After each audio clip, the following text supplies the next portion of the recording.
And he said, what you need to do is just come up with a process and give that process to the churches and let them put that in place, and then they'll have their intentional discipleship system. And I said, no.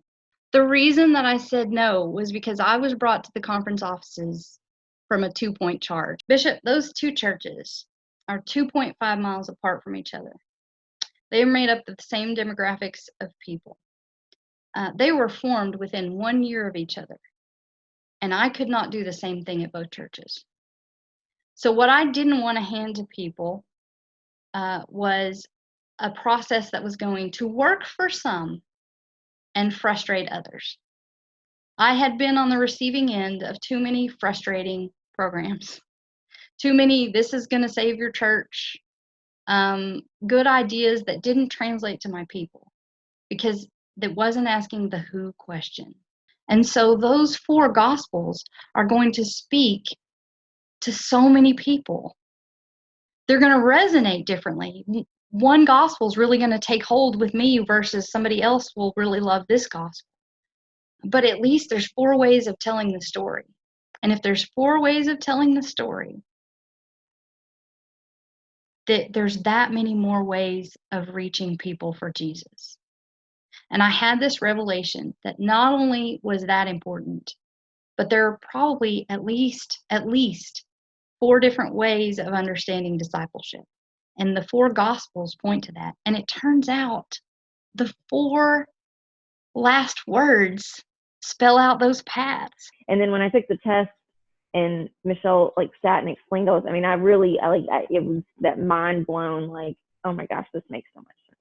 This is why it just all clicked. And so now it's kind of led into, I can recognize why I'm drawn to particular things.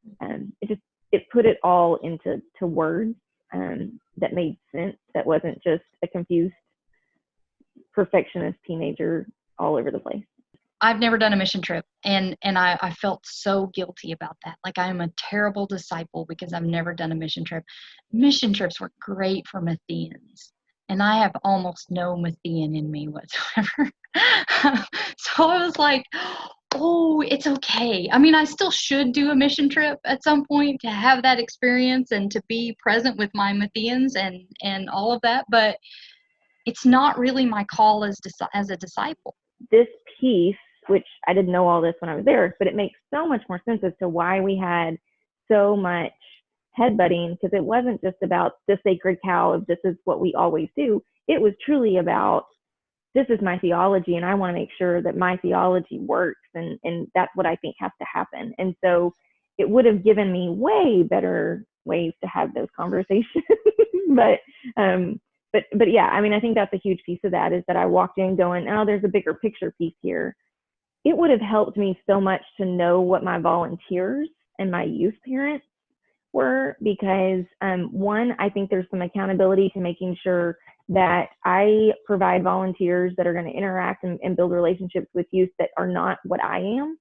We're going to put this person and this person on the youth council or the advisory council, or we're going to make sure that they are a part of this, the volunteer group, so that my kids can build different relationships with different people. People are crazy to get me to compare how gospel discipleship types match up with the Enneagram, and there's some interesting conversations going on about that. So it speaks that part of our cultural language right now, which is these kind of self-reflective tests that are out there. So it speaks that, but we don't have to adapt this test to the church context. We don't have to adapt it to our faith, because it's speaking the language of the faith to begin with. I was chatting with a friend of mine today who was one of the early testers, and I asked him, what do I need to make sure people know about gospel discipleship? And he said, tell them this, that as soon as my churches took the test and we started unpacking everything,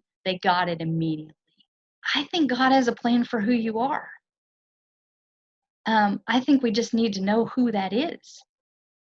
And so it starts from this, you are the people of God. So this is not a program to make your church into something it's not. This is a program it's a resource to discover who you are and to embrace that intentionally. to claim it. Somebody said, I keep saying name it and claim it, right? Name who you are, claim that identity, live fully into it.